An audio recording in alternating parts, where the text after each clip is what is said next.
Here, in this corner of Middle-earth, in the Third Age, there are two communities that have come together. They share space, they share food and drink, they share warmth from the fire and protection from the darkness that gathers about them. The race of dwarves and the race of man. But this is not Dale and Erebor that I speak of.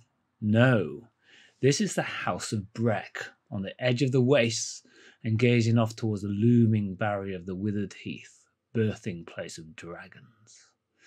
And in the House of Brech, the balance betwixt the race of dwarves and the race of man is off kilter. One holds the upper hand, and their abusers feed the unease that gathers when both races meet. The looks that they cast to each other, the way that hands tighten ever so slightly about axe and mattock. Here, writ small, within a wooden palisade rather than thick stone walls, we can glimpse what may come to the kingdom of Ravanian, should the Shadow's plans reach fruition. Would the dwarves race to defend the lives of men? No, they did not. Would the men begrudge the death of dwarves? No, they would not. Such is the inexorable progress of the taint of the shadow in this year 2960, when dwarves do to men what dragons once did to them. And hello and welcome to Mostly Off Topic plays Laughter of Dragons, 2nd edition, Alpha, the One Ring stuff. So that's kind of what happened last time, but we'll get into that. I'm joined by Ben. Hello. Joe. Hello. Matt. Oika. Okay. So I yeah, okay, don't start the Battle of 5 Hours drinking game. So I apologize slightly. I have got a bit of a headache and I'm quite tired. So if I start to sneeze and cough and splutter, that's the reason why. But there we have it. So this is episode 32, I think. Session 17. It feels like we've played more, if I'm entirely honest. I have to say. And less. It's just because it's the first season, you know. So. Oh, that's right. Yeah, it is. Yeah. We are playing Laughter Dragons, so spoilers for Laughter Dragons, spoilers for Dale, spoilers for stuff like that. The streams like to get interrupted when Kenny comes in, just like it goes. And we are just a group playing the One Ring 2nd edition Alpha in our own special way. Don't use us as the exemplars of the one true way. And thank you everybody for watching. Thank you for rocking up people in on Twitch and anybody who's watching us on YouTube. We really do appreciate it. Please show your appreciation by sending me massive amounts of cash. Or failing that, send it to the other guys so they can forward it on. Failing that, I don't know, leave a comment, tell us what you think. We're not supposed to smash the like button anymore. What was it we established this last time? Just open the window and scream mostly off topic. That's all we ask. Yeah. Tell a stranger on a form of public transport. Just whisper it to them in their ear. Like, come up behind them and just go, mostly off topic. Mostly off topic. And then walk away. If you get stabbed having done that, it's not our fault. I think that's a good enough legal disclaimer, yeah? Yeah, it's totally your fault. It's entirely my fault. It's fair. It's fair. Okay, cool, good. Excuse me. So what happened last time? Yeah, I can remember a lot of it actually. It was only last Saturday. Battle of the 5 Armies drinking game aside. Yep. There were we returned. Well, we didn't return. We arrived at the House of Brech following a battle with hobgoblins. There were casualties, and some of which were men from Dale taking refuge in the House of Brech. And the first thing that happened was Loftar got quite drunk with his pals. Yeah. In the Cauldron and the Brotherhood in the Great Hall. And Torg and Sirk carried the body of a child that had been killed by the hobgoblins into the house and allowed the folk to perform their ritual, and then kind of basically it's clear that there's some kind of nefarious dynamic going on in the House of Brech between Coldroom's dwarves and the lord of the house, whose name is Glove. Snarf. It's Scarf, that's right. Scarf. Yeah. And then what else happened? Oh yeah, Sirk was really rude to Biffa. Biffa arrived with some goodies, and Sirk kind of. I think you'll find that Sirk was doing a bang up job getting us organised so that we could get out of there and stop the other dwarves leeching off of the people of the House of Brech. And then Biffa still nicely gave him and Loftar vastly magical, great toys, and Torg got a job. Yeah, that's true. Yeah, I've got a future in politics. That's good to know. That's right. That is right. I've got a sideline selling fireplaces, so that works quite nicely for me. Yeah. You need to start heavily investing in the riddle skill. Yeah, and then just get a referendum, and then you'll be off to a good start. Yeah, I haven't found the smarm skill on the sheet yet. But, oh yeah, it's filed under brown nosing. All right, it's a trait. Yeah, it's a distinctive feature. It's just underneath the gear of grease to sort of weasel your way into things. Yes, that is indeed right. So there is some out of kilter balance in the House of Brech, as kind of like touched upon in the introduction. And whether Loftar has read the room sufficiently on that is a question that is indeed worth asking. But certainly Sirk and Torg have done so. And Loftar was gifted Brundoom, an artifact from the first age, forged in the fires of the great smithies of Gamel Zariak in the ancient city of Tununzaha, more commonly known by its Sindarin name of Nogrod. Serious stuff. Ben, that's your neck of the woods, right? Nogrod. Yep, it's just around the corner.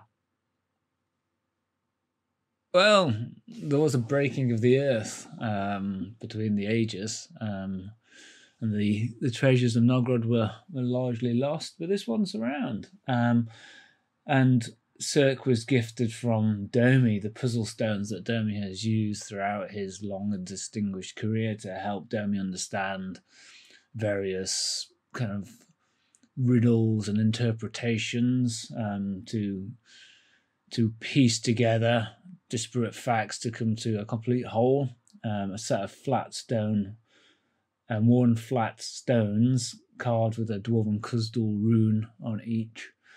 Cheat at pub quizzes. Sorry? To cheat at pub quizzes. That's exactly right. Pub quizzes. Or gain a bonus in the riddle skill. So you were gifted these, and the more attentive amongst you realised that Coldrim stood off the threshold, gazing down at the exchange between yourself and Biffa, his face unreadable, perhaps, but attentive to what was happening. Sirk goes about his business of organising the day. Torg goes about his business of interacting and understanding and working. Loftar goes about his business of aggrandising himself and finding more meat pies. The usual. It's the time of the day. That's indeed that. It's still going to be a little while, kind of before you've got all your gear together, sir. A little while might be a handful of days or what have you. And certainly, despite the fact that you're organising the camp is resisting being organised to a certain extent. It doesn't feel like Coldrim's kind of like, great guys, let's get this going. But as you kind of like start to move on and buy from the Stone Guard, kind of move off to their own troubles, not wishing to get involved, not really paying masses of attention to Kuldrim, greeting scarf and kind of like, you know, nodding the respects there. Kuldrim approaches you, Loftar. Kuldrim, good to see you. Weapon, Loftar. It looks all right. I just need to get it checked. You know, I was never an expert on these artifacts, you call them. But thank you. It looks as if it has been smithed by a master. Indeed, look, I can see the marks. Ah. This is old and prestigious. Yeah, I'm sure it's good at killing orc. That's what it's about, right? If wielded by the best of warriors, who should have the best of weapons. How did you come by this? Sorry, time out. So he didn't know about the exchange then? Oh, he's seen it, but that's all he's seen. So he doesn't know why Bifer rocked up and kind of like gave you that or anything on those lines. Well, you know, so Kuldrim, as you may or may not know, my family had some business dealings in the past, and this is just simply a family heirloom that was passed over the generations. I struggle to believe this, Loftar. What is it that you're withholding from me? If this had been a family heirloom, you would have wielded it for its best use, not left somewhere. And is Bifer a member of your family? There is he was just that you are choosing not to tell me, Loftar. No, I don't want to arouse any suspicions or cause any issues, but it suffice to say, the situation we're in now and the danger that waits ahead of us calls for the best, and I have called for the best that was brought to me, thanks to Bifer. I've spoken to the family about this, and it was. I think now is the time, and you know this. We have spoken about this at length. In this old age, I thought one last mission, maybe this big opportunity to hunt dragons together. I'll get the best weapons out, like you say, and see if we can fall together or defeat the enemies or dragons or orc, whatever that may be. The best weapons should be wielded by the best warriors. It diminishes the history of the weapon to be wielded by any other. I completely agree with you, Kuldrim. I think you're absolutely right. And yet you have not offered it up to me. Oh, you mean like? Oh, okay. Well, as you know, my old friend, sometimes there are occasions when a treasure cannot stretch equally amongst the ones that are involved in retrieving the treasure. So what that means is sometimes sometimes some get a bit more, and sometimes others get a bit less, but that does not diminish their fantastic contributions to our great cause. And he kind of like tears his eyes away from the weapon and kind of like glances up at you before his eyes are brought back down. Interesting. So very interesting. And what was it that was given to the other, to the scholar? Yeah, I wasn't really paying much attention. I mean, I've got nothing against the Sirk. He's a great guy, but whatever he does or when he opens his mouth, I'm kind of like, okay, it's time to move on. You know, I don't want to be disrespectful, but these book reading stuff is just, you know, going like over my head. Sorry. But I mean, it's best to, I mean, I can ask him for him if you want. I'll be happy to find out. I think it would be wise for, as the leader of this expedition, I should know all of the tools and all of the treasures that are available. Yeah. I think you're right, and I think this is an excellent idea. And in fact, I will also check what Torg have, if indeed he has anything, and if there are any important weapons that I can let you know about, I will let you know before we have a first meet tonight, or maybe second. You make a good point. Men, come hither. Come. And he kind of gets your hand and he forces it down to grab the mattock and he kind of like lifts up. Look at what Loftar has. An artifact from the First Age. And like everybody around is like amazed by this, genuinely kind of excited, awed. Some of them are inspired. This is a sign that we have been waiting for. In short order, we will march on the dragon. And tonight, we will feast a special feast in Loftar's honor.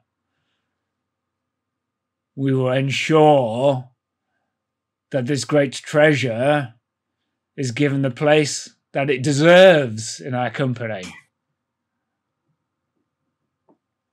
Scarf, a feast, your finest. Don't skimp, as you have been doing. I see the cuts of meat that you serve to me, my men. But we have amongst us a wielder of the heritage of the dwarves, and we will send it with the finest food. Sirk, Torg, you will diminish us as a brotherhood and as a race if you do not also attend. Do not skulk off with the men of this place. Come and join us at the top table. That's fine, but I will be keeping a note and an allocation of how much of the resources people are trying to use. It's stockpiled, it's ring-fenced. It's not for this occasion. I will take your exception report and deal with it in the same way that everybody deals with exception reports. Are you going to file it, basically? Yes. Wait a minute. I've got the filing cabinet just over here. Would you like to place it in the? Come, Scarf, get your men and your women. Get them working for us. The rest come gaze upon this artifact. It is wondrous. It is exactly what we have been waiting for. And tonight, we will definitely feast. Definitely feast. Come touch his mattock. Come. Yeah, no, I'm a bit touchy-feely about my mattock now, especially since he said that, so I'm a bit like, it's okay. I just have a look, but I'm okay. Come, Loftar, let us place this in a point of honor. I suggest that we retreat to my own chambers to look upon this more. No. I'm sure I have a very important... In fact, I need to speak to Sirk about an important matter before we depart. Apart from the artifact that he may have, there's another matter I need to discuss with him urgently, because he can offer us great assistance in this perilous journey that awaits us. So let's reconvene before the first meet, and I will give you information that you seek, so that this may help us on our quest to defeat the dragons. But I will not delay. So be it. So be it. But do not go too far, for we are going to celebrate. Oh, I'm never too far away from a celebration cauldron. You know me, we go way back, all the way to the Battle of Five Armies when we were, when we were decimating this filthy orc. There's always party straight afterwards. So yes, this is not an exception. We will have lots of meat tonight, and we can also have a look at the weapon. But it's about priorities. Yeah, we have to celebrate, like you said. It's very important that we rally the men for this great occasion, for our departure to take on whatever may be in these treacherous, hills and wastes. Yes, the hills indeed are treacherous. I think that will be fine. Scarf, attend me. We need to talk about the details of the feast. Don't let me interrupt you. I think it's very important that the feast is attended to. Let me have a word with Sirk, and I shall see you soon. Cauldron, my brother. Wink, wink, nudge, nudge. I think I'm asking for a riddle roll actually there, Matt. Yeah, okay, yeah, no, I'll give you a riddle roll. I'm spending, one of those. This is. I'm getting obviously a bit concerned about what's happening. Not sure of other developments, and I'm a bit out of my depth. Since you said riddle, I want to spend the point of hope. So I'm saying this now. I deduct it, and I get another die. You get another feat dice, yes. If you have a distinctive feature that you think would apply, you could try to invoke that and gain 2 dice. Or if one of your companions wishes to kind of help you out or in any way, and if they are your focus, then that will gain you the option. They would have to spend a hope point, but you could have some more dice. I was going to say Torg will be keen to support. Okay, so Torg spends a point of hope and supports, and as Torg, I think, is your focus, Loftar, that means that you are inspired. So you roll 2 dice, and you get the additional dice from Sirk for a total of 3 extra dice. Is the way that I read it. So 3 extra d6. That's right. Yeah. And the feat is not rolled twice, right? No, so you're not favoured on the roll. You get the feat dice plus 3 additional success dice, which are the d6. Okay. Just going to spend my hope. So how's Torg helping out? Well, Torg's been watching silently from the sidelines and kind of transfixed by Cauldron, because clearly his mood is not right, but particularly worse than usual. He's unhinged. He does seem he seems a little bit obsessed and fixated, and the concept of dragon sickness is not completely unfamiliar to Torg, because that's in the legends, Yeah. And so he's signing in English mech, and he's been doing it for about 15 minutes, and Loftar has yet to notice. But I think at this moment, perhaps Loftar... Yeah, exactly, Ben. Yeah, I think finally Loftar kind of cottons on to... So Torg's there with big blankets and his smoke signals. Full on semaphore. Yeah, he's waving the flags around. Yeah. Big red flags. Okay, sounds good. Yep. That's really good, yeah. Okay, I'll just roll it then. It's this is a 9, so that's good.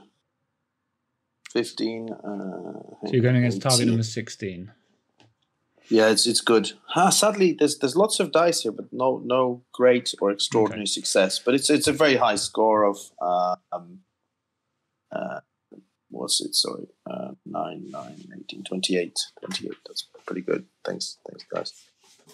And then the interesting feature of this edition is that there's no ticks or crosses that you put in. So you don't have any advancement points. They kind of are just given to you in the fellowship phase.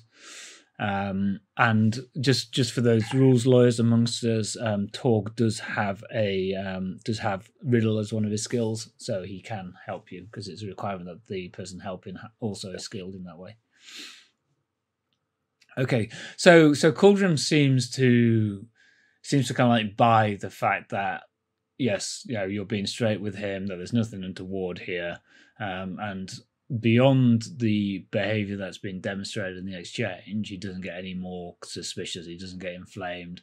He kind of clearly suspects and expects you to be kind of going about your business, and nothing untoward. You're going to come and join him in the feast in a little while, kind of thing. Scarf drags his feet, kind of like walks across the compound, and anybody who's got any kind of like dots in awareness would see the rest of the humans kind of like watching Scarf, and some of them are just shaking their heads, and there's just a general feeling of Scarf being a little bit of a lackey to Cauldron. Cauldron puts his arm around Scarf's waist, and kind of like pulls him, his ass. pulls him in quite close, and kind of just starts whispering as they walk into the kitchen area. You're surrounded by a number of the dwarves, Loftar, who are just wanting to see. One of them plucks up a bit of courage and says, Lord, may we see it closer? Oh yes, by all means. I'm not skittish about these sorts of things. This is an heirloom, obviously needs to be respected. So please keep your distance. But by all means, if you want to learn a little bit more about this, I can give them a bit of a lecture about how it came about to be in my family. But perhaps a bit lengthy lecture. I'm not going to go into this 5 battles thing because I've just finished my tea. But I can take them a little bit through the journey of where the weapon might have been. And yeah, so essentially, I mean, I can say it if I have to, but obviously I'm being a bit aware now what's happening. So I think I have to start winning folk. And if there's any issue and situation, so I'm kind of eyeing or looking at Torg as well as I expand this discussion and tell them about this. But I have also taken this weapon in blah blah blah to draw them in, build obviously rapport, and hopefully, I guess, inspire them as well. I'm happy to roll if I have to, but I want to be sure that if there's any issues, with Cauldron, perhaps in the near future, that they will at least hesitate before taking sides if there's any conflict, because I sense a little bit of okay. So at the moment you're kind of like let's think about this. At the moment, so the situation at the moment is like you've gone down to Friday Night Magic and you've got like a Black Lotus original, prime printing card. So you could be like Donald Duck, and it's actually the Matic that everybody is really interested in. You're kind of you happen to have it in your hands at the moment in time, so it's very much about this artifact and the design of it, the kind of so. Frankly, you're waffling on in old gamer speak about all of this stuff, and nobody's really paying masses of attention to you, if we're honest. Yeah. Okay, that's fine. I mean, that works for me as well. I mean, the only thing I would use it for, perhaps in the future, is to say, look, this is a big event. What we're doing is very important. That's why we have this stuff. Because we dwarves, when we know that there is, there's the going gets tough, we'll get the big guns out. Sorry, I can't really say that. Big guns. Sorry, but big mattocks out. Yeah, that's better. We'll get the culvert bashing gunpowder out. You get the real stuff out. Okay. Okay, but that's fine. Do make me an Enhearten roll then, because you could use this as a catalyst to try to kind of like get these people on side a little and see how this works. So that's my favorite skill. Which is good.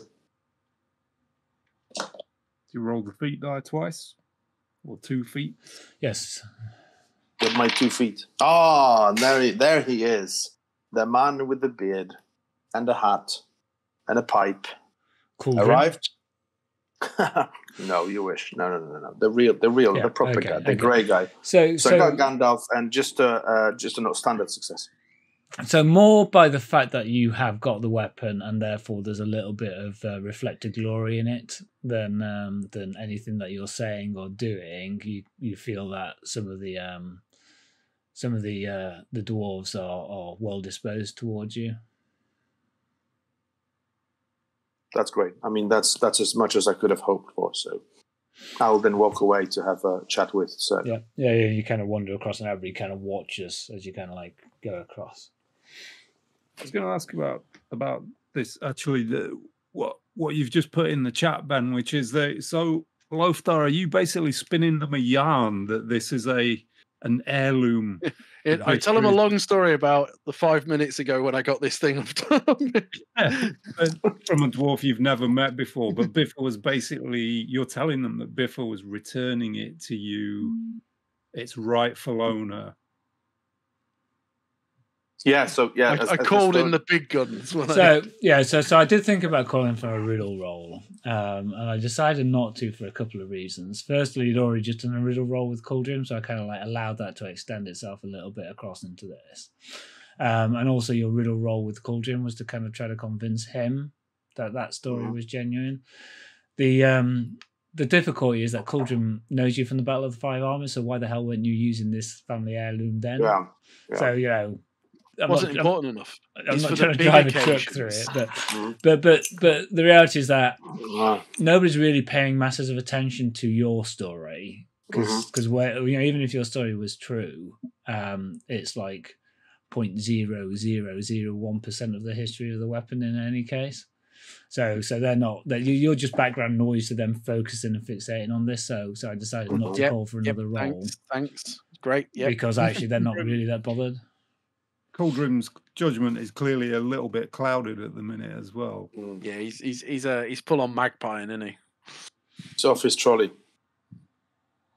My favourite line though was the statement of, well, we always have a party after we slay it. You know, like the Battle of the Five Armies where we had that massive party. Oh wait, no, that was a funeral. Thorin Oakenshield. I just got carried away. It's known as the party. Yeah, I now imagine it's like an Irish wake. Kaylee. Okay, so you wander across and you're with Sirk and Torg. All eyes are still on you. You know, this thing's not gone away. They're just not crowding you so much. Yeah. Oh wow. Okay, guys, it's a bit too hot for me at the moment. But well, really, it's the weather's fairly temperate today. Perhaps we should take some air. You need to. Sirk, you were telling me about this tobacco or smoking weed. I should try. Maybe I feel like tonight is no. Maybe I should. Despite the proclivity of our race, I think that tobacco smoking is incredibly bad for you. I think it's short. Part of the reason dwarves aren't natural sprinters is because we can't run any further because of our small lung capacity brought on by all the tobacco smoke. I don't think you should be smoking it at all, Loftar. Certainly not before we go into an army, a battle with a dragon. Maybe we should just go outside and see if there's any mead outside that needs to be brought in. I'm fine. I'm not really a big mead fan.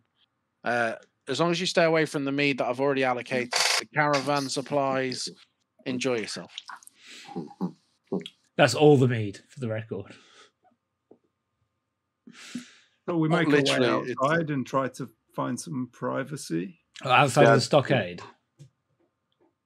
Outside the stockade. Are you trying to find privacy within the stockade or outside the stockade? Sorry. I was thinking of. I don't think we're gonna find privacy within the stockade, particularly with. Also, I think it would look a bit strange if we start to wander off at this exact moment. So I think we just go out into the air, stay within the stockade, and try to have a guarded conversation. Yeah. Okay. So you see, you head over to one of the smaller buildings around the edge of the stockade, just to the edge there. Kind of rest against a water butt on a downpipe. And as you're doing that, you see Scarf coming out of the kitchen room, started to head across. The older man that you recognise from before kind of wanders over and intercepts him. There's from the face, it's a bit of a sharp conversation. Scarf refuses to look this guy in the eye. He's kind of like looking a little away. His figure kind of like grabs him and turns him. Scarf kind of pushes him away. There's that kind of little bit of a deferential moment, and Scarf kind of like then reaches out and just kind of diffuses that tenseness between the two of them. and they kind of like walk on a little bit. You don't hear anything that has been said. You're too far away from it. Okay. Is the older guy is he aware of our presence? Oh no, you're kind of like, you're off to one side, but they've come out into.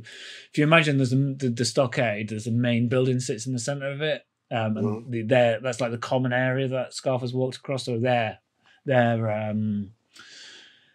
meeting was there, but they're not like paying any attention or giving you any heed at all. They wouldn't know where you are at all. You're kind of like off to one side. So maybe I'll try and speak to him afterwards. But this feast will be interesting. I plan myself not to drink too much, for soon we will set off in search of a formidable foe. Mm-hmm. And other foes there may be around us. Yeah. So you speak wisely, Torg. Just trying to find a way, which I never thought I would say this, but I'm going to have to find a way of don't drink as much as I would like. 2 or maybe 3 gallons. Yeah. And it only took me 80 years to say that. And that saddens me a little bit. Because just go for it. On a serious note, yeah, I guess we have to sort of stick together. I guess it goes without saying, but we need to be mindful of what's happening around us, because I'm not sure about certain folks' intentions. What's your feeling here, Sirk? Oh, I think it's a trap. I fully suspect that your friend might attempt to kill you to take your shiny new weapon. And then you have to go ahead and just say it. You see, I was just like weighing it up in my head. Oh no, not too bad. He looked at that like I look at books, and he wants it. Okay, I've got no idea what that means, but I think I know what you're trying to say. Like you look at beer. Oh yeah, good. Or ale, or other alcoholic beverages. Suffice to say, I wouldn't drink anything he puts in front of you. Okay, so let me ask you this, Sirk, then. So why? Okay, apart from my stuff, why would he be interested in yours? Or what is it that you got? Or what does it do that may be of interest to him? Well, I think he just wants whatever anyone else has. It's greed, plain and simple. It's got to be more to that, because he was specifically asking, like, what have you got? And he wanted to know what it does. And obviously, me feeling a bit under the weather after yesterday, I agreed reluctantly to ask you what it does. I mean, I have no idea what you've got. For me, it's just a piece of, is it some shiny rocks? Or right. They help me think and puzzle things out a bit better. It's calming to the mind to rub them through your fingers as you think. That's just so complicated. It's easy just to get a mead and just just drink. I mean, I have a mead and I think very clearly. After 6, I'm like you think more linearly, but you don't think more clearly. Your field of purpose narrows, but that isn't thinking clearly. You lost me there, but I guess I think I know what you're trying to say. Maybe you think you know what I'm trying to say, but I lost you. Okay. Either way, don't drink anything he puts in front of you tonight, or possibly don't eat anything he puts in front of you. That's going to be a miserable feast. It might be better if you just abstain from everything tonight. Should I just stay outside and just keep guard? Because I think the fact he even made the point of inviting myself to the party means he probably wants to control all of us. I wouldn't eat anything he puts in front of me myself either. On a serious note, Sirk, is there anything that you want to tell me about these stones that I should pass on to him, because I mean I can make stuff up about Battle of Five They Armies. help you think. I was fairly straightforward in my discussion. When you try to puzzle something out, they Okay. are of benefit. They help you think through the process. That's what I'll tell him. No, that's fine. That's. I thought that was. That's what they do. It's there's. Of course, yeah. No, that's. I think you're over understanding me.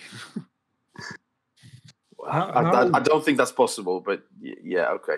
As fascinating as this is, and I could spend all evening listening to the two of you riposte with each other like a pair of veterans of the Battle of the Five Armies, dueling it out.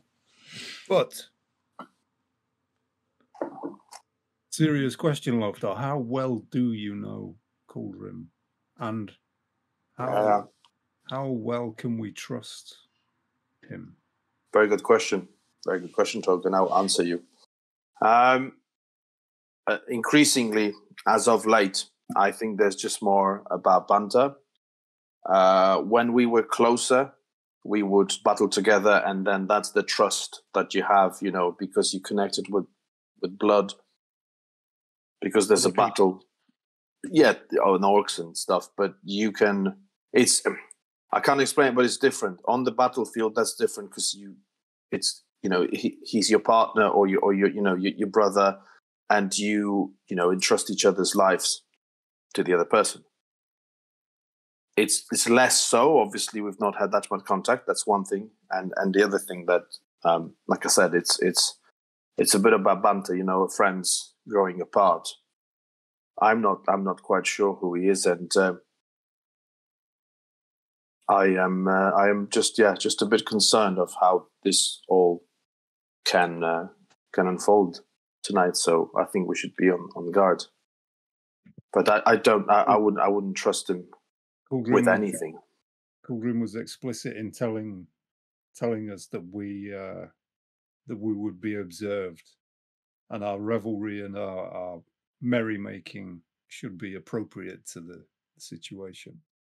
But this contrasts with his mood, that sense of deep darkness about him. I fear he is overcome with the dragon sickness. I wonder who among his dwarven band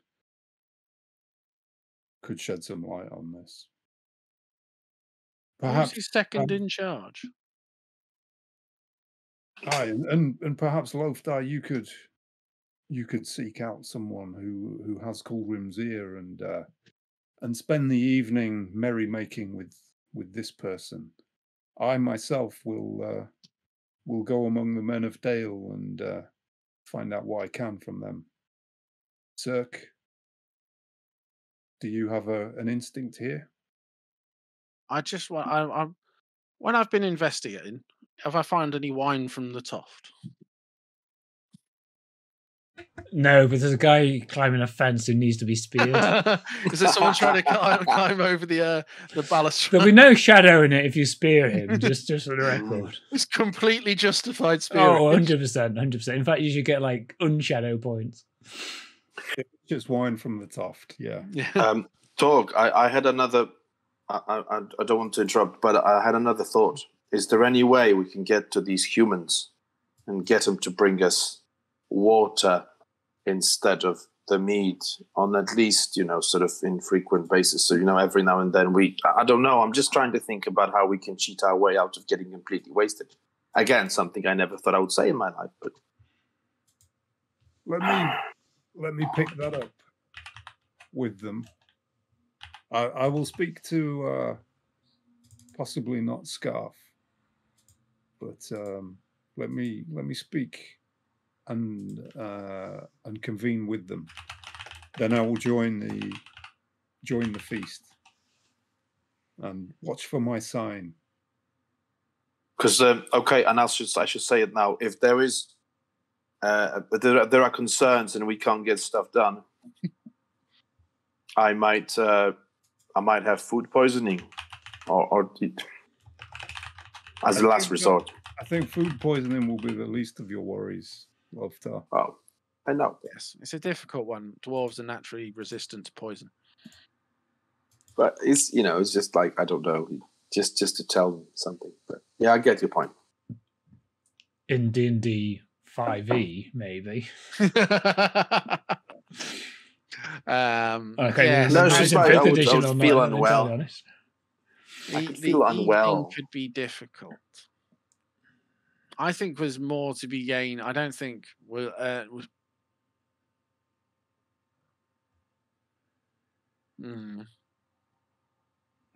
I think the danger will be more direct if we're not there than it will be if our presence is there and we're alert.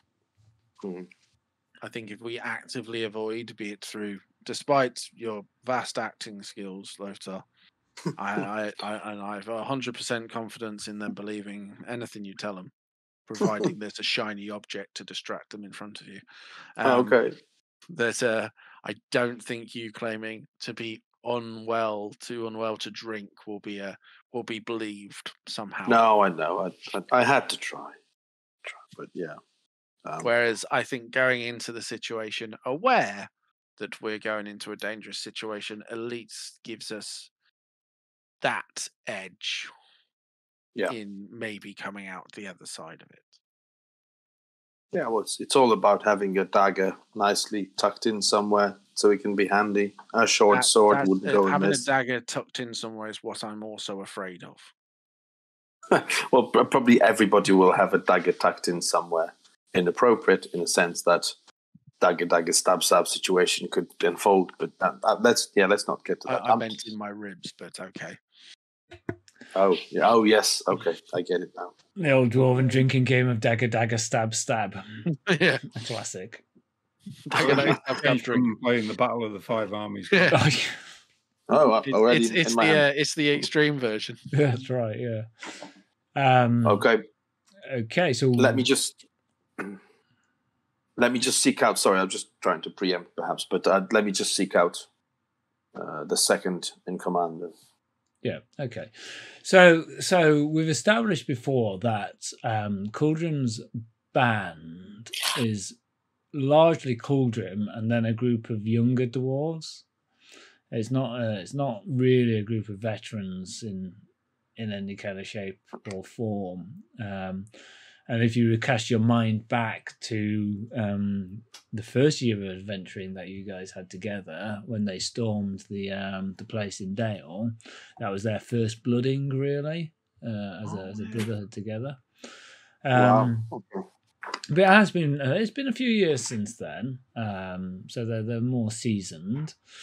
And you think the most natural person to be kind of like second in command or an advisor to Cauldron, from what you remember before and less so what you've observed now, would be Kezek, who you used to be Cauldron's shield brother. So when you line up in kind of battle formation, he would be the one who would be to the shield side of Cauldron, and his shield would protect them both, and then so on and so on and so on down the line, down the phalanx, so to speak. To the right, isn't it? I'm too tired to try to do the maths on it, even though it doesn't feel like it would be very hard, if I'm entirely honest. I'm sure it's the person to your right. Yeah. But there's been no favouritism shown to Kezek in the time that you've been here, or really to anybody. Cauldron sits alone, not alone, but separate from the band. There's no Grima Wormtongue kind of like, whispering into his ear style.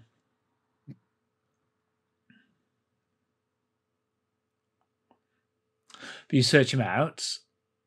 Kind of eyes follow you as you kind of like moving around, and you can see that he's down kind of by one of the dry stores. So the dry stores primarily is there's a grain store which is raised off of the ground, so that the rats and such like can't get at the grain. And then underneath that there are barrels of largely salted meat as they're preparing ready for the winter, or have coming from the winter. And he's organising some of the folk of Dale, some of the folk of the House of Brech. With regards to that, he kind of turns around Loftar, he kind of says. And he Oh, kind of gets you and moves you a little bit away from where the folk are preparing the meat. oh, okay. Kazek, I know you. You're Coldrum's shield brother from way back in Battle of Five Armies. He pulls out his wineskin. Whoa! It's good to see you, brother. How's the adventuring been? Last few years, I've seen you team up with Coldrum again. How's that working for you? It's good. Yeah. How are you? Well, good as always. Good as always. Ready for the battle. Ready for departure. How are you? Are you ready for this big epic event that's going to come? Yes. soon? Yes, absolutely. Another go at the dragon. Definitely.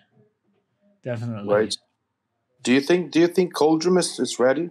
And please don't mean no disrespect, but he felt a bit off this morning. Could be the 25 meets we had yesterday, but maybe he's a bit hesitant. And Yeah, Tell me a little bit. yeah, he's up for it. Of course he's up for it. Why would he not be? I mean, to slay a dragon, enemy of our race. Give him one back know. when Smaug kind of, destroyed. And just think of the treasure. Yeah. No, I get you. No, of course. But then again, you've got a nice thing going here, There's all these folk getting food out, meat out, Well, cheese out. They're just they see that we keep them safe, and they know that the Withered Heath is not so far away, and they're on the first. They'll be first, really. So they enjoy it. Actually, they enjoy it. It's their honor. It's their honor. No, of course, and then a vital service that you deliver to them, and undoubtedly, it's good. And they wouldn't survive. What I'm trying to say, they wouldn't survive without you. Then they wouldn't survive without Coldrum. I just wanted to check without doubt. No, I mean, Coldrum. Now there's a warrior. If ever there was somebody I wanted in a tight spot, it'd be Coldrum. We call him definitely. No, I know. I mean, we go way back. We fought together many battles. In the Battle of Five Armies, in particular, there were some skirmishes, and he has saved my ass 2 times at least.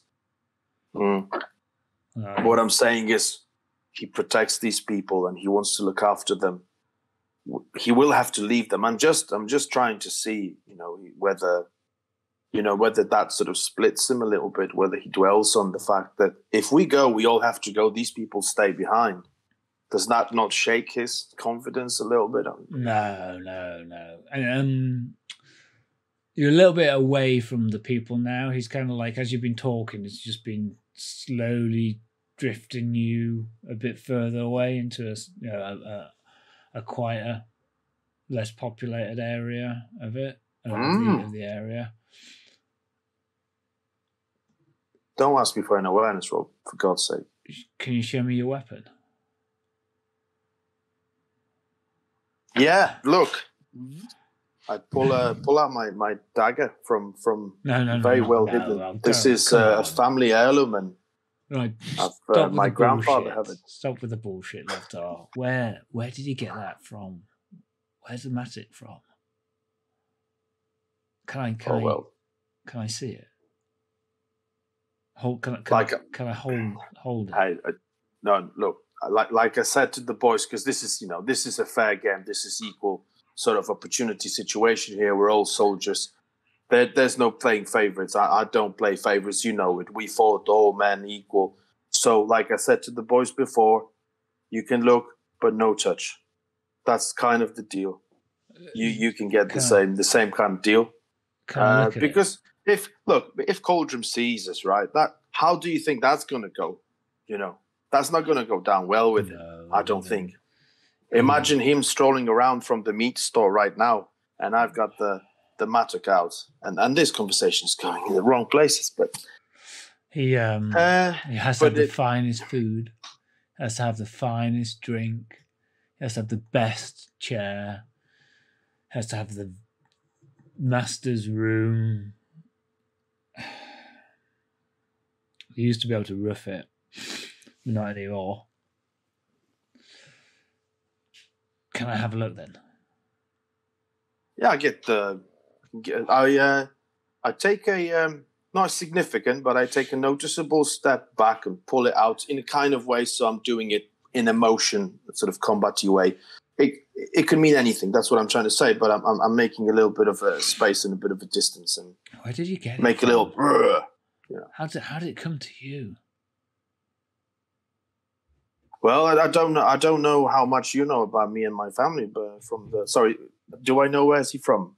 Just the bullshitting works better if I know where's he from. You suspect he is off of the Iron Mountains, but then it could be that there is also a surprise to be had in our near future. Well, like I said, I know you from way back, Battle of Five Armies. But we come from the obviously Iron Hills. You must have heard about my family, known about my family. Yeah, I have, and I've never heard It's about not a secret. that. We've so. Your no heir never disrespect. mentioned it back in Dale. Well, there are certain things that you don't tell even your heir. This is. Could I have a riddle roll with ill-favoured, please? Jeez. Okay, yeah, that's gonna go down well. I'm forecasting 2. That's 4, so that's all right. This is bullshit, Loftar. I'm not. Well, the most important thing. That's fine. The most important thing is I have it. I'm happy to use it for our cause to help Coldrum as well, and you, I guess. Because you're part of the crew. So we all have gain. We all have to gain from this endeavor, from this enterprise. And I would like to see, that you can see the benefit of that weapon for all of us. I'm just a messenger, a vessel that delivers the result for us. Think about the treasure at the end of that journey. There is a ton of gold. Does it really matter who held the weapon or slayed or dealt the last blow? No, because we will be having so much gold. You think about it. Are you really happy in this situation right now? You don't have the chair. You don't get the meat. You don't have the ear of the chieftain. But at the end of that, you will walk away with a bag. No, with a cart full of shiny items. Think of the future you have then. I'm trying to paint you a bigger picture. Because at the moment, right now, this is just the two of us having a chat next to a meat store. Okay. And Is sorry. the Witch King. Yeah, I think you're really dangerously I am close to getting some shadow here. Actually, I think there's. If it wasn't been done in the greater good, so to speak, there's a lot of misdeeds going on here, isn't there? Lying to a fellow dwarf, obfuscating it, trying to encourage them towards dragon sickness. Elation. It's all about defeating the shadow. That's my bottom line, and it's about us getting. I am trying to do it. Lean into our heart and heart. I thought you were. Basically, yeah. It's because I'm wanting to move him away from me, get him focused on the big picture, and I know I'm sort of borderline risking certain things, but I don't want to. I don't want to cause conflict. I really don't want to make it in heart and roll. All right. Let's do it. I'm going to spend another pint of hope, I think, because this is just being silly. So your traveling gear that gives you that in heart and bonus is a flask of spirit. Am I right? Yep. Yeah. So you kind of like take it out, take a swig, and kind of like pass it across to him, and then he kind of like takes a swig himself. So I get extra die, right? Leaves. The plan is not to get drunk and there's Loftar, give it the old hit flash. I'm going to knock it on the head today. Whoop. I can stop whenever I want. Yeah, absolutely. So one extra die. Yeah. And a re-roll of the... Yeah, the feet dice. I'll do that. So I've got a 3 there. Oh, hang on. And a 5. Target number is 17. 17, great success. 17, great. Okay, so what do you want to do with that great success? I want to inspire him so that he trusts me. Okay, so there's a set list of things that you can do with that. Widen influence probably fits. Yeah. That's basically Influence to a get specific him. number of subjects originally targeted as an action. As a general, so each success icon spent. I would struggle with widen influence because you're having a tete-a-tete with him. Right. I thought you meant widen the influence he had with him. Does it mean to more people? Yeah, to more people, broadly speaking. Well, what are the other alternatives? Sorry. So gain insight. Go quietly, make haste, gain insight, additional success, or cancel a failure. So gain insight then. I really need to. So I guess for us to succeed, I need to get into his head, I guess, a little bit, in a sense. What's his relationship with Coldrim and where does he stand? Is there a little jealousy in his head about the position of his sort of chief? Yeah, okay. So your intent with the Unhearted role was to move away from brusquely the nature of your lies to him, and to kind of like get him enthused about the task in hand rather than the the details that he had perhaps seen through. So that kind of works. Is at this moment in time skips from that across, and you've kind of like got him and kind of captured his attention and his enthusiasm for the endeavor ahead. And hey, fancy BLK. You gain insight. Under his breath, he says that the weapon is worth more than a dragon's hoard. Certainly that pitiful hoard. Okay. So I was kind of hoping for that, or he's going to say, I will never abandon Coldrim, or he's my best mate, blah, blah, blah. So that's the kind of insight. So what he says is under his breath, he says, but the weapon's worth a dragon's hoard, much better than that pitiful dragon hoard. Are you saying that? Are you saying you know something about this dragon's hoard? What? Sorry, what? I say nothing. I say nothing. But you're right. This is a noble endeavor, and there will be cartloads of money at the end of it, I'm sure, whichever way the runestones fall. But I must go and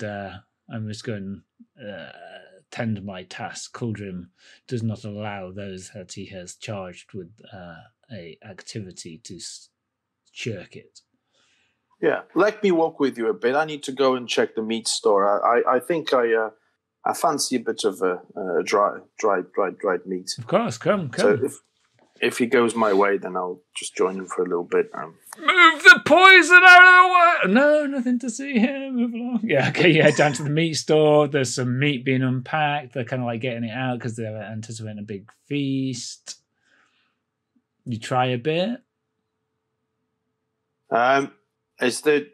Can insight work on just trying fishy stuff? Sorry? Yeah, insight work on meat. Just the meat looks suspicious. Yeah. No, I mean, is this meat lying to me about its freshness? I want to read the. When you walk into a situation, I want to read the room if there's any suspicion whatsoever. Okay, make me an insight roll. So you're trying to see if people are being furtive or maybe doing things reluctantly or under duress and that kind of stuff. I'm not doing anything. Yeah. The big pack of poison. They'll all be under duress if Turk's just found out there's a whole store of dried yeah, that's right. I've just, you know what? I just realised about shitty rolls. I've just learned about shitty rolls. I've not even got double digits, so I'm just like, oh, I forgot. I've left my meat on the table. I'll see you guys later. All right. Just walk. Yeah. So as far as you can tell, there's a group of people unpacking. Meat barrels. There's nothing untoward there. They're kind of like lifting them out of the salt that they're kind of like packed in, and airing them out, dipping them in poison. Yeah. Yeah. I go back to the main event and. Okay, cool. Talk to the boys and say, guys, at least the meat's not poisoned, so we're all good for a good feast. Yeah. Okay. Checked it myself. So yeah, okay. So Sirk and Torg. In the meantime, what would you want to be doing? Well, Torg's plan is to go towards the communal area to where Scarf and this older man of Dale were having an altercation, and just to go and observe really, and mingle, possibly speak with some of the Dalish folk. Yeah. Okay. Particularly people who he's earned a little bit of social currency there with his deeds so far. So yeah, he'd be looking quietly to speak with someone that he might consider an ally. Yeah. Okay. So the Danish folk are subdued. The memory of the funeral and the funerary rites are fairly fresh. You can hear the crying of a child. You can see a lot of the other children are kind of like milling around, not quite knowing what their role in this whole situation is. A couple of the like young teens are kind of like sat around trying to cheer the younger child that lost its sibling up, but it's all slightly confused in terms of what the role would be and such like. But they're also kind of like moving about their tasks, and they've now just got a whole load more tasks to prepare for a feast that they didn't have. And unfortunately, they've got to now fill everything out in triplicate, get it countersigned, get it stamped with the seal. There's all kinds of difficulties that has been introduced since the dwarven bureaucracy rolled in. But Perhaps I'll offer my help. Oh yeah, could you get Sirk to agree this? He says that it doesn't reconcile back to the original general ledger codes. Sirk, can you come here and release this consignment of pickled beetroot, please? It's very important. I don't think it's up to code. It doesn't meet the predefined requirements and specifications as laid out in the initial document. It is a very small barrel of pickled beetroot. That's part of the problem. So welcome to the parameters clearly defined the requirements, and it was at the top of the Moscow list. It was definitely a must-have that it met at least 2 quarts in size and had an 80% fill rate. So what you didn't know, everybody watching this, is that the Alpha rules have got a Northern Ireland border simulator built into them. So you managed to smooth over the pickled beetroot. You still can't get Percy pigs. Yeah, there's no Percy pigs in the House of Brech. And really, you kind of like, you've got a lot of social currency because they respected your actions, and particularly in contrast to the other dwarves, and you have demonstrated a sensitive side to them. But there's still a little bit of reluctance amongst the main body of the Dalish folk to open up and talk. You kind of manage to kind of wait until the older man is free, and you kind of like go and almost grab him as he's kind of like moving across to another thing to supervise something else. Yeah. He kind of stops and says, he's a Torg, isn't it? It is. He's got graying... Torg. Yeah, he's got graying kind of like temples here, quite short-cut hair, kind of rough-shaven. A better class of clothing than the main body of the folk, but not a good class of clothing. This and dude he bumped into the other night. Yeah, it is. Yeah, and his hands are more ink stained than a lot of the other folk. And he's not got a lot of bulk to him in terms of he's not a labourer by any measure. I'd like to thank you for your intervention the other night. I'm sure no harm would have come to you, and nothing would have escalated. Everything here seems as it should be. Although it is as it is. It was not, I would say, as it should be. Guests should not outstay their welcome. So the guests you speak of are the dwarvish The Brotherhood of Cauldron, warriors Cauldron's who... Brotherhood. Sorry, Can I ask? I am Ahmad. I am the Shreve of the manor. And Ahmad. Ahmad, Ahmad. the steward who runs this manor and the lands thereabouts on behalf of Lord Scarf.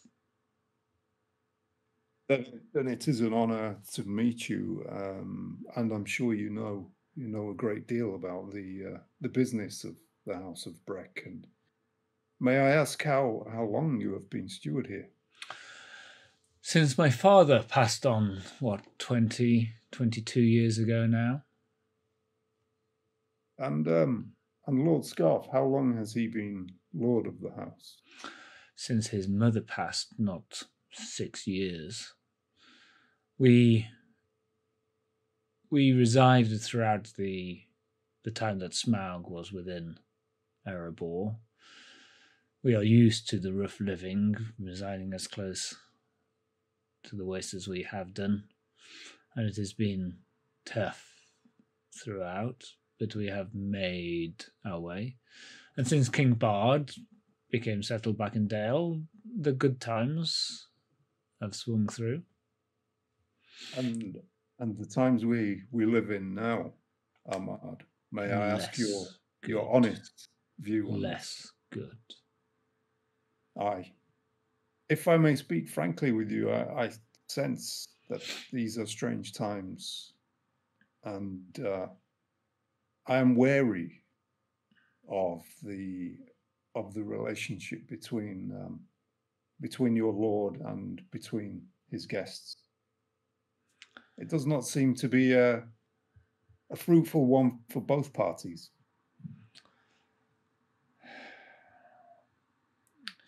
I have taken my decision.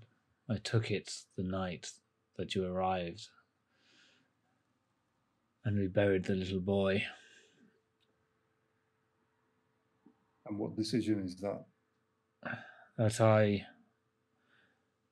am no longer bound by my vows of service to Lord Scarf and his line, and that my responsibility lies to the community that I have served and my family has served for all those years. My lord and I have spoken at length.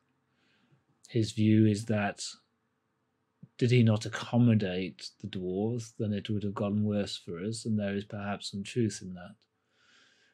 But I ask you, where is the honour in leaning over for the dwarves to do us wrong, given how much we have spilled against the enemy and against the dragon? What is the difference? For I see none.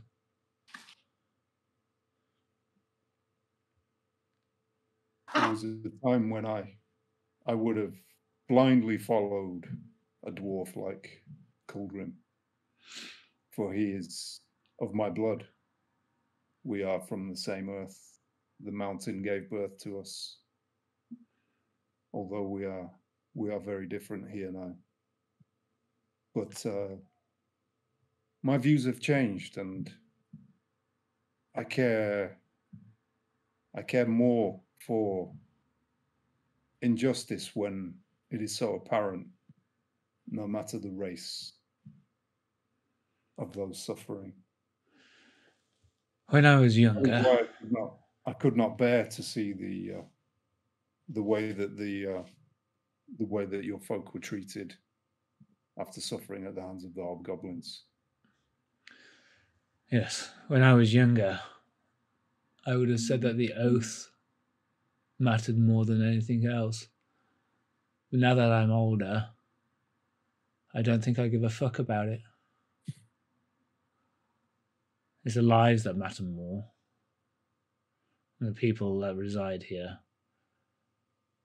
If Cauldron is intent upon taking his fight to the dragon, he could have done it the last time he went there, but he chose not to. He went to meet the dragon and came back. His mind darkened, and that's when his overlordship started. As far as I can see, Can I just understand? I seek to understand this news you have given me. Coldrim and his dwarves have already been to the lair of the dragon, and they Aye. have returned, aye. but with no sign that they have slain the dragon. Then, for we would know were that the case. For I'm sure that these halls would have been empty of the dwarves, for there is naught to spend mountains and carts and sacks of gold on here. And they talk of going back, but their actions belie their words. Apart from Sirk and his damned paperwork, there's been no activity towards that end. And what reason did Coldrim give for returning empty-handed? 'Twas a scouting mission.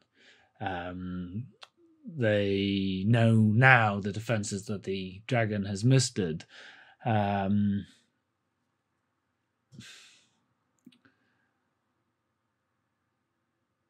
dragon's hoard was meagre in comparison to what it was anticipated. That is no reason to leave it alive so close to so many innocent lives here. Perhaps it is if it is treasure that you hunt and you seek to avoid the infamy of making a claim that you then do not fulfill. Better perhaps to skulk on the edges in a dominion over others than have to face the embarrassment of returning empty-handed back to Erebor and your king. Then that is not a dwarf who should be in charge of so many, and who should be served and waited upon by all those around him. That is a dwarf who should be cast out. My lord has decreed that he will remain, and I have, against my better judgment of years, resigned my position this day. I cannot in good conscience serve. Lord Scarf is lord of the House of Brech, that is true, but Coldrim answers to another lord, and that is the king under the mountain. And we are here to do the king under the mountain's bidding. And Lord Brech answers to another lord himself, the King of Dale, who affirmed his rights to these lands. It's the King of Dale's view on dwarves who live like ticks on a dog's back. We know not. Elstan, his captain, came through here, and we saw the sunny side of Coldrim. And Elstan headed north. And we saw Coldrim offer an escort for Elstan into the waste. Some of his finest warriors to ensure that his journey was less fraught. Elstan. He travelled with the Aegis of Dale, a magnificent shield. I saw Coldrim look at it in the way that he looked at the mat it provided to Loftar. He covets these riches with the eyes of a dragon. I know not of such things. Elstan. And Elstan has journeyed further north into the waste. Into the wastes, aye. He's not returned. Sorry, what was that? He has not returned. No, not yet. Though it would be a week, maybe two, that he journeyed north alone, except in the company of the dwarves that Coldrim insisted that he take. Eltron was joyous of the offer. Why would you not?